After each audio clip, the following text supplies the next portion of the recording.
सूरह इमरान आयत नंबर 135 और 136 में रब ताला जल्ला शानु का इरशाद है, तकवा वालों की सिफात में से ये है कि वो लोग जब खुल्म-खुल्ला कोई बेहयाई का काम कर बैठते हैं या और कोई बुरी हरकत करके ख़ास अपनी ज़ात को नुकसान पहुँचाते हैं, तो इसी लम्हा हक़ ताला जल्ला शानु की अज़मत और अज़ाब को याद कर लेते हैं, फिर अपने गुनाहों की माफ़ी चाहने लगते हैं।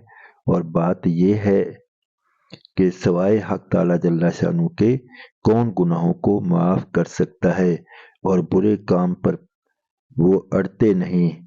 वो यकीन रखते हैं कि तौबा से गुनाह माफ़ हो जाते हैं। यही वो लोग हैं जिनका बदला इनके रब ताला की जानिब से बख्शिश और ऐसे बाग हैं जिनके नीचे नहरें बह रही हैं।